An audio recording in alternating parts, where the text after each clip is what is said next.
Ah, les devoirs. On connaît tous cette scène, pas vrai? Ce qui devrait être un moment calme, d'apprentissage, et qui finit bien trop souvent en véritable champ de bataille. Frustration, larmes, tension.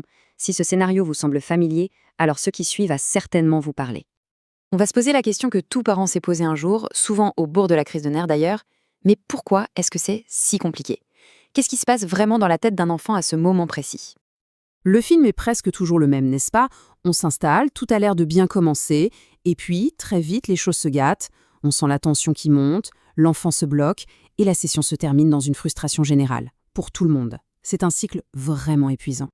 Alors, allons voir au cœur du problème. Parce que contrairement à ce qu'on pourrait croire, la difficulté ne vient pas d'un manque de volonté de la part de l'enfant. Et là, la nuance, elle est fondamentale. Ce n'est pas qu'il ne veut pas, c'est qu'il ne peut plus. On n'est plus dans la mauvaise foi, on est dans un véritable blocage, une incapacité qui le dépasse complètement. Mais alors, qu'est-ce que ça veut dire concrètement, il ne peut plus? C'est ce qu'on appelle le cerveau en pause. Quand un enfant ressent du stress, son cerveau passe en quelque sorte en mode survie. Toutes ses ressources sont mobilisées pour gérer cette pression et la zone dédiée à l'apprentissage, elle, se ferme. C'est aussi simple que ça. J'aime beaucoup cette image d'une porte qui se ferme. C'est exactement ça. Face à notre insistance, ou même face à sa propre peur de l'échec, son cerveau devient juste inaccessible. La réflexion, la mémorisation, tout ça devient mission impossible. Le contraste est vraiment frappant. D'un côté, vous avez la peur, le jugement, la pression, ça, ce sont des murs qui se dressent. Et de l'autre, vous avez la sécurité, la confiance, la connexion. Et ça, eh bien, ce sont les seules clés qui peuvent ouvrir la porte de l'apprentissage. Bon, comprendre le problème, c'est déjà une étape énorme. Mais maintenant, la question qui nous brûle les lèvres, concrètement, on fait quoi? Comment on sort de cette impasse? Passons aux solutions. Et c'est là qu'il y a un vrai changement de logiciel à opérer. Notre réflexe, c'est souvent de demander plus d'efforts. Mais en fait, la solution se trouve à l'exact opposé. Ce qu'il faut, c'est amener plus de calme. Le secret, il n'est pas dans la force, il est dans l'apaisement. Et ça, c'est le principe de base de toute cette nouvelle approche. Avant même de penser à l'exercice de maths ou à la poésie, il y a le lien, la connexion. Parce que l'apprentissage, ça ne peut vraiment s'épanouir que sur un terrain de confiance. Alors, comment on fait pour rétablir cette connexion quand la tension monte? Eh bien, les outils sont parfois d'une simplicité désarmante. Une petite pause pour aller boire un verre d'eau, une blague, même nulle, pour détendre l'atmosphère, un simple sourire.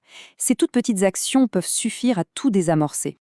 Et l'effet est presque magique en fait.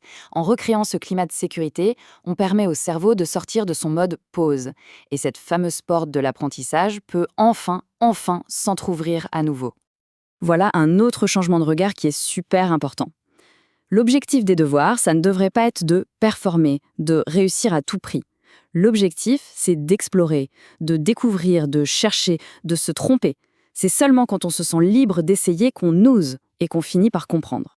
Ça redéfinit complètement notre rôle de parent. On n'est pas là pour faire accélérer le processus, pour pousser l'enfant à finir plus vite. Notre rôle, qui est bien plus précieux, c'est d'accompagner.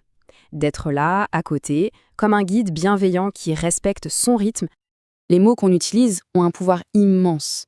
Rien qu'en changeant notre vocabulaire, on peut changer toute la dynamique. Passer du « il faut finir » à « tiens, si on découvrait ça ensemble », c'est passer de la guerre à la curiosité. C'est énorme. Au final, l'objectif, il est là, créer un espace serein. Un espace où l'enfant se sent sécurité, où il se sent compris et où sa curiosité naturelle a enfin la place de s'exprimer librement. Et on pourrait résumer tout ça par cette phrase qui est à la fois si simple et si profonde. La disponibilité émotionnelle vient toujours avant la disponibilité intellectuelle. Il faut d'abord ouvrir le cœur pour que le cerveau puisse suivre. On termine avec cette question qui est en fait une véritable invitation. Et si, juste en changeant notre regard, on arrivait à transformer cette corvée en un vrai moment de partage? Finalement, cette possibilité est entre nos mains.